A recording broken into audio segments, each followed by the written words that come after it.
ఉమ్మడి కడప జిల్లాలో 2 జడ్పీటీసీ స్థానాలు ఖాళీగా ఉన్నాయి. అయితే ఈరోజు పోలింగ్ అయితే జరిగింది. అయితే ఆ పోలింగ్ ఎలా జరిగింది, అసలు ఎవరు గెలిచిపోతున్నారు అనేది మన కడప ఇన్ఛార్జి మంత్రి సబితమ్మ గారు మనతో పాటు ఉన్నారు. ఆమెను అడిగి తెలుసుకునే ప్రయత్నం చేద్దాం. నమస్తే మేడం. ఉమ్మడి కడప జిల్లాలో 2 జడ్పీటీసీ స్థానాలు, ఒకటి ఒంటిమిట్ట, పులివెందుల నియోజకవర్గం. ఎలక్షన్ ఎలా జరిగిందండి?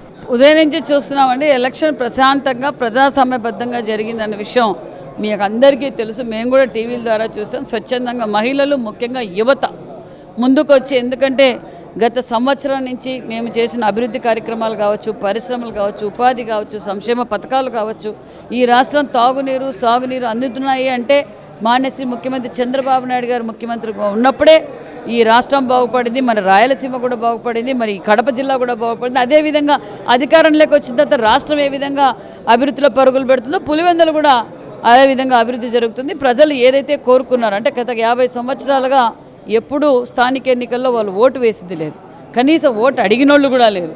ఈరోజు అన్ని పార్టీలు వెళ్ళి ఓటు అడిగి మీ సంక్షేమ పథకాల గురించి మేము చెప్పడం, ఎవరికి ఏ పార్టీ వాళ్ళు వాళ్ళ పార్టీ సిద్ధాంతాలు చెప్పడము, మరి ప్రజలు దానికి, ఎందుకంటే వాళ్ళు ఓటు హక్కును ఉపయోగించుకున్నందుకు వారు చాలా హ్యాపీగా ఉన్నారు. మేము ఖచ్చితంగా గెలవబోతున్నామనే నమ్మకం మాకుంది. అయితే కూటమి నేతలు ఈ చిన్నపాటి ఎన్నికల్లో భాగంగానే ఎంపీ స్థాయి నేతను కూడా అక్రమ అరెస్టులు చేయించి వైసీపీకి చెందిన ఏజెంట్లను బూత్ లోపలికి పోనీకన్నా ఈ ఎలక్షన్ జరిపారని ఆరోపిస్తున్నారు. సార్, మేము అలా జరపాలనుకుంటే నామినేషన్లే వేయనీయం. గతంలో వైసీపీ పార్టీ ఏం చేశారు? రాష్ట్ర వ్యాప్తంగా బీఫారాలు చింపేయడం, నరకడం, చంపడం, కేసులు పెట్టడం. మరి మేము ప్రభుత్వాన్ని అడ్డం పెట్టుకొని చేయాలనుకుంటే 11 నామినేషన్లు ఎలా పడతాయండి?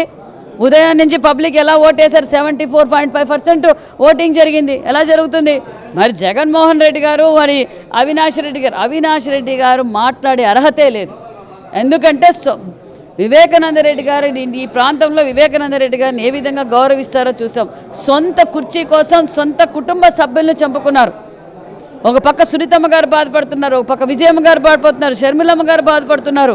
మేము ప్రజాస్వామ్యబద్ధంగా ఎన్నికలు జరిపాం, మేము గెలవబోతున్నాం. కేవలం కూటమి నేతలు పోలీసులను అడ్డు పెట్టుకొని మాత్రమే ఈ ఎన్నికలు జరిపారని చెప్పి ఆరోపిస్తారు. మేము పోలీసులను అడ్డం పెట్టుకొని చేయాలనుకుంటే వాళ్ళతో నామినేషన్లు కూడా వేయించము.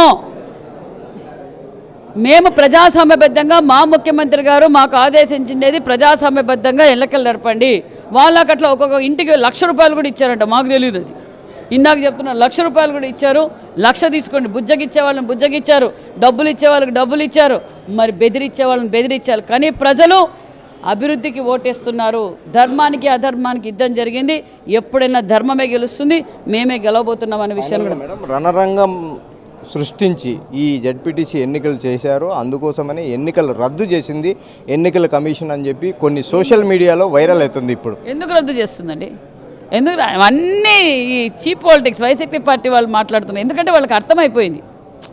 వాళ్ళకి గత 4 రోజులుగా ప్రజల దగ్గర నుంచి వస్తున్న స్పందన, వాళ్ళ ఫీడ్బ్యాక్, వాళ్ళు కూడా క్యాంప్ చేసుకుంటారు. వాళ్ళకి అర్థమైపోయింది కాబట్టి ఈ విధంగా జరిగింది. ఉమ్మడి కడప జిల్లాలో జడ్పీటీసీ ఎన్నికలు సజావుగా జరిగాయి. గత 30 సంవత్సరాలుగా ఎప్పుడే కానీ పులివెందుల నియోజకవర్గంలో ఇంత ప్రశాంతమైన వాతావరణంలో ఎన్నికలు జరిగింది లేదు.